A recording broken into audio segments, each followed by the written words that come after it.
1 अरब dollar कर्ज के वास्ते आईएमएफ की चौखट में नाक रगड़ते, दोस्त ममालिक के सामने कर्ज के लिए कशकोल फैलाते और आलमी इदारों से मुल्की मईशत की खातिर इमदाद की भीख मांगते कंगाल मुल्क के 22,000 लोगों का दुबई जैसी महंगी जगह पर 12.5 अरब डॉलर के साथ 23,000 प्रॉपर्टीज का बड़ा जाल बेनकाब हुआ है, जिसे दुबई अनलॉक्ड या दुबई लीक्स कहा जा रहा है।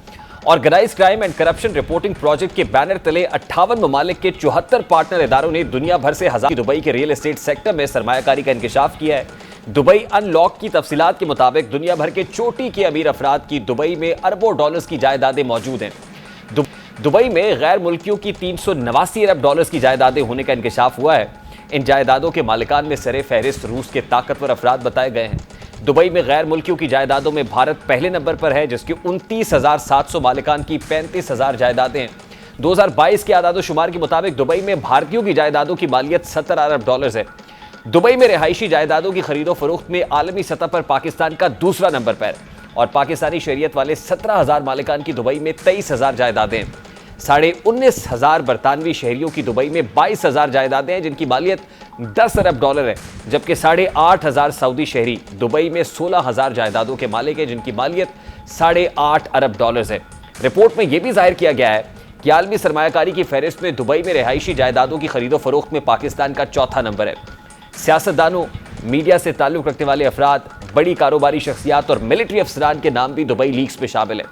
डेटा लीक में पाकिस्तानियों को दुबई के महंगे तरीन इलाकों में बतौर प्रॉपर्टी मालिकान जाहिर किया गया है, जिनमें Dubai Marina, Emirates Hills, business जे, पाम जमीरा और अलबर्शा शामिल हैं।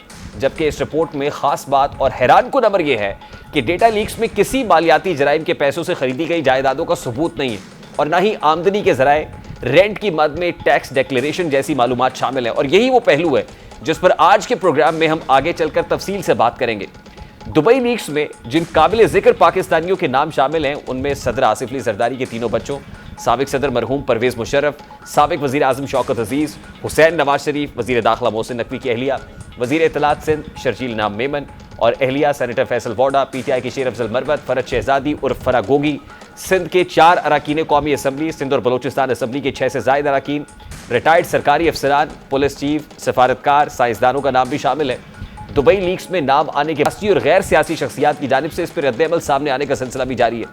सबसे पहले सेनेटर फैसल वोडा की जानिब से खबर ब्रेक की गई थी कि दुबई लीक्स आ रही हैं और इस पर अपने रद्द-ए-अमल में उनका कहना था कि जरा वो क्या कहते हैं, जरा इसको कैसे काउंटर करते हैं, उसकी एक झलक आपके सामने रखता है। अगर मैंने कोई डिक्लेयर की तो आपने निकाल लिया, तो मेरी डिक्लेरेशन से जो मैंने कागज दिया, जो कागज में लिख दिया वो आपने बता दिया।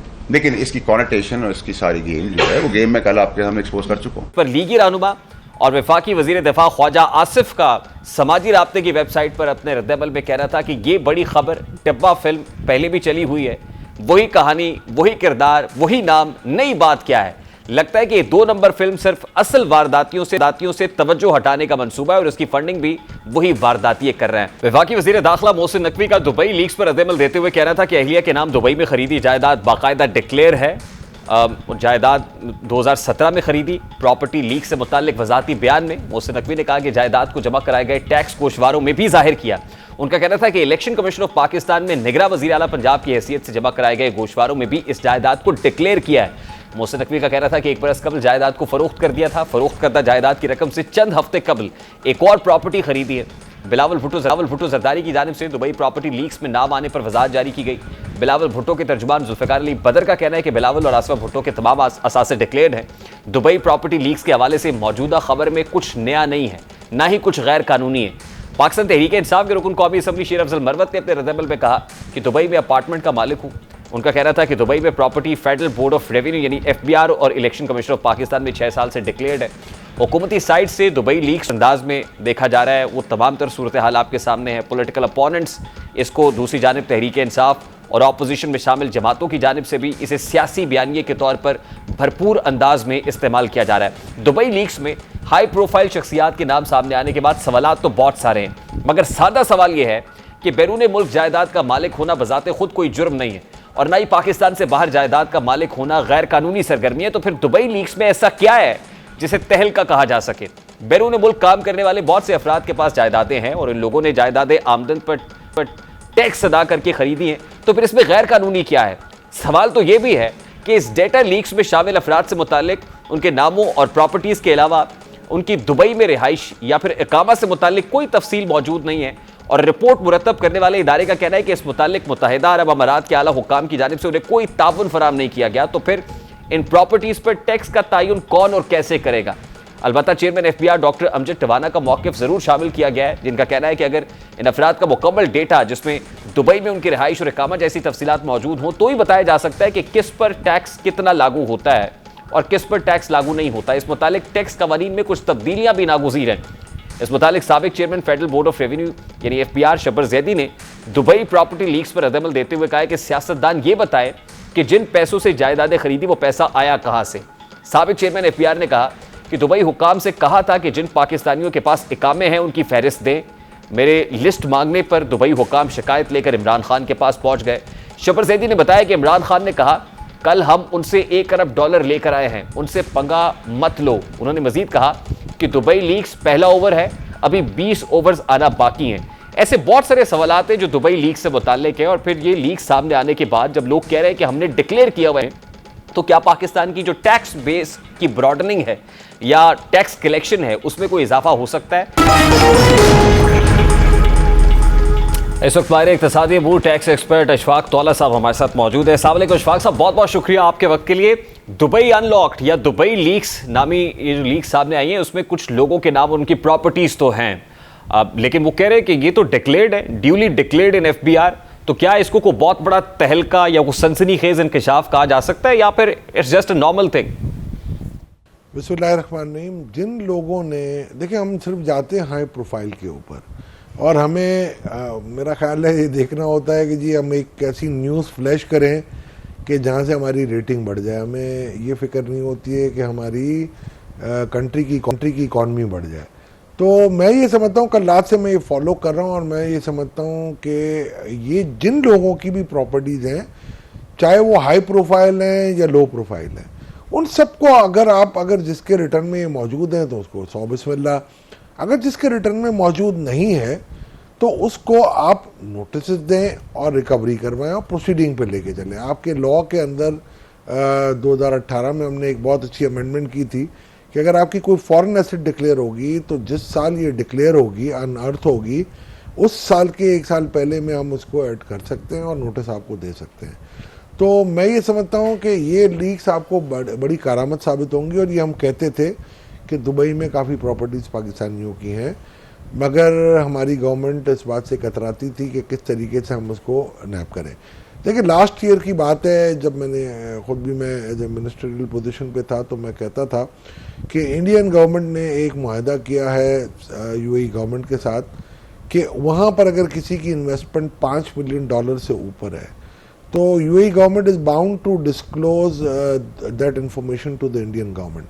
हम भी अगर मुआहदा कर लेते उस वक्त जब मैं कह रहा था, और अगर अब हम अभी भी कर लें तो मेरा ख्याल है हमारे लिए ज़्यादा आसानी हो जाएगी। हमारे जो टैक्स प्रोजेक्ट्स हैं, 2019 में एक ट्रीटी है जो बताई जा रही है, लेकिन इसके बावजूद chairman FBR doctor Amjad Tawana का जो वर्जन इसमें सामने आया वो कहते हैं कि ये जो इन्फॉर्मेशन है ये इनकम्प्लीट है। ये पता लगाने के लिए कि किस पर कितना टैक्स लागू होता है उसमें हमें ये बताना पड़ेगा कि कौन रेजिडेंट्स हैं, कौन इकामा होल्डर्स हैं, और ये इन्फॉर्मेशन जो यूएई हुक्काम है हमारे साथ शेयर नहीं करते हैं, वो डिस्क्लोज नहीं करते, बावजूद इसके कि हमारी और उनके माबैन 2019 में एक ट्रीटी मौजूद है। देखिए, जो ट्रीटी की रेसिडेंस की डेफिनेशन होती है वो प्रिवेल करती है, और अगर कोई लोकल डेफिनेशन आपके पास है, उनकी लोकल डेफिनेशन में रेसिडेंस उसको कहते हैं जो वहाँ का अकामा होल्डर है। तो अगर पाकिस्तान से कोई जाता है और एमिरेट्स आईडी ले आता है और अपना अकामा वहाँ बनवा लेता है तो उनके नज़दीक ये उनका रेसिडेंस है, और वो रेसिडेंस की इत्तला उस वक्त तक नहीं दे सकते जब तक आप स्पेसिफिक ना माने। आपने ये शेड्यूल देखा होगा, शेड्यूल के अंदर जो चीज़ है, वैल्यू ऑफ द प्रॉपर्टी नज़र मुझे कहीं नहीं आई है, और वहाँ पर एक लिखा हुआ है कंट्री ऑफ रेसिडेंस में, कहीं दुबई लिखा हुआ है, कभी कहीं पाकिस्तान के कराची, लाहौर, इस्लामाबाद या शहरों का है। जो मोबाइल नंबर हैं बहुत सारे यूएई के नंबर हैं और बहुत सारे पाकिस्तान के नंबर हैं। मैं I can give you an example. मेरे एक बहुत अच्छे दोस्त की मिसाल है, वो मेरा ख्याल है 1998 से यूएई में, और 1998 से लेके आज तक वो पाकिस्तान का टैक्स रेसिडेंस नहीं बना। सर इस पे हम- कथा कलामी के लिए मेरा ख्याल माजद है- साबिका चेयरमैन एफबीआर शब्बर जैदी साहब का स्टेटमेंट भी आया है। वो कहते हैं कि जब मैं चेयरमैन एफबीआर था तो मैंने कोशिश की थी, तो उस वक्त के वजीर आजम इमरान खान साहब ने कहा था कि चुप करके बैठ जाओ, हमें उनसे कुछ $3 बिलियन चाहिए, यूएई से हमें कुछ पैसे चाहिए, हमारे ताल्लुक खराब होंगे, इसलिए वो काम वहीं पर ठप हो गया था। ये साबिका चेयरमैन एफबीआर कह रहे हैं। नहीं, मैं आपको कहता हूँ, मैं थोड़ी सी हकीकत बताता हूँ। शब्बर हमारे साहब बड़े हैं।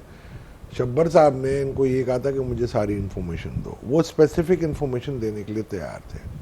आपकी ट्रीटी में मैंने आपको जो ये सुकम बताए हैं कि ये रेसिडेंट्स की जो डेफिनेशन उनके लॉ में डिफरेंट है, हमारे लॉ में डिफरेंट है। तो वो वहाँ की जब ये इस किस्म की बात होती है तो लोकल लॉ जो आपका होता है ना वो प्रीपोटेंट होता है। उसके तहत उन्होंने ये आपको कहा कि जी हम जनरल इन्फॉर्मेशन नहीं दे सकते कि किसकी क्या एसेट्स हैं। मैंने आपको अभी एक बात की, शब्बर साहब मेरा ख्याल है हमारे बड़े हैं, मगर फिर भी उनको ये सोच के बात करनी चाहिए थी। लेकिन सर ये तासुर तो खासा तकवीत पकड़ रहा है कि दुबई की जो रियल एस्टेट मार्केट है वो एक बहुत बड़ा ब्लाइंड स्पॉट है, जिसमें लोग कैश भर भर के तैयारों में लेके जाते हैं और वहां पर एक पैरेलल सिस्टम मौजूद है कि आप कैश में भी बाइंग कर लेते हैं और आप सिस्टम में नहीं आते हैं। तो ऐसे में तो बहुत बड़ा प्रॉब्लम है। उसके लिए हमें क्या करना पड़ेगा? मतलब उसका सोर्स ऑफ इनकम क्या है वो तो नहीं, जब कोई पूछ ही नहीं रहा है यहाँ से कैसे चली गई, ये ग्रे एरिया है। तो फिर उसमें हम अपने टैक्स लॉज में क्या कोई है, जैसे हम जो टवाना साहब कहते हैं हमें कुछ अमेंडमेंट्स करनी पड़ेगी।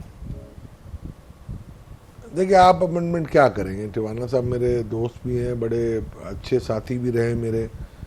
तो मैं वो आप जो अमेंडमेंट करना चाहते हैं पहले ऐसी अमेंडमेंट मत कीजिएगा जैसे ताजिर दोस्त स्कीम की या ये सिम बंद करने वाली की थी।